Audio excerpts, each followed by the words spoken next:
আসসালামু আলাইকুম। আশা করি সবাই ভালো আছেন। আলহামদুলিল্লাহ আমরা অনেক ভালো আছি। তো আজকে আপনাদের সাথে শেয়ার করব সকালের নাস্তার সাথে রুটির সাথে ভাজি খাওয়া যায় সেভাবে আমি একটা ভাজি করব। এখানে আমি পেঁয়াজ, রসুন, শুকনো মরিচ ফোড়ন, কালো জিরা ফোড়ন দিয়ে নিলাম। তো আমার যারা দর্শক বন্ধুরা আছেন তাদের সবার জন্য দোয়া ও ভালোবাসা রইল। প্লিজ সবাই আমাকে একটু সাপোর্ট করবেন, আমার চ্যানেলটাকে সাবস্ক্রাইব করে নেবেন, এটা আপনাদের কাছে অনুরোধ।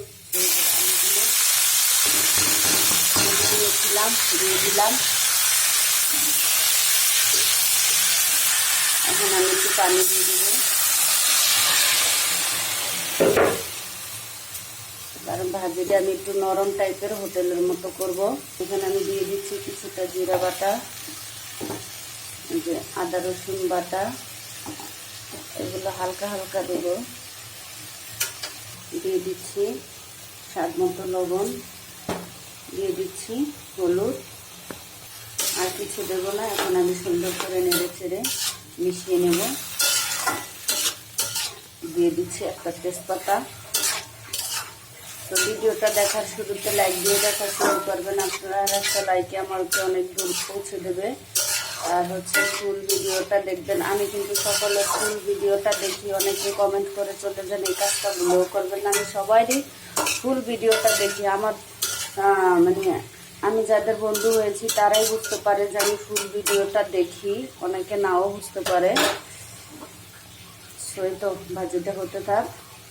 সো দেখেন আমার ভাজিটা কিরকম কালার হয়ে আছে, গ্যারান্টিটা এত সুন্দর কি বলবো আপনাদের।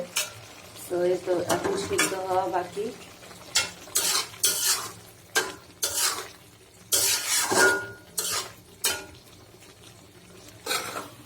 তো দেখেন আমার ভাজিটা এরকম আমি একটু হালকা নরম নরম রেখেছি, ঝোল ঝোল।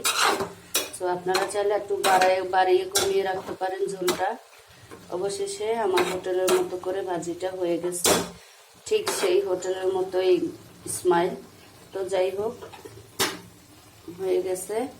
তো আমার ভিডিওটা ভালো লাগলে আমার চ্যানেলটা সাবস্ক্রাইব করে আমার পাশে থেকে যাবেন। অবশ্যই লাইক দিয়ে ভিডিওটা দেখা শুরু করবেন। তো আমি একটা কথা বলতে চাচ্ছি যে লাইকের থেকে আমার কিন্তু কমেন্টের সংখ্যা বেশি। তো আমি সবার ভিডিও দেখা শুরুতে লাইক দিয়ে দেখা শুরু করি, কখনোই ভুলে যাই না, আর ফুল ভিডিওটা দেখি। সো আপনারাও লাইক দিয়ে ভিডিওটা দেখা শুরু করবেন। জানি না লাইক দিতে কি সমস্যা হয় আপনাদের।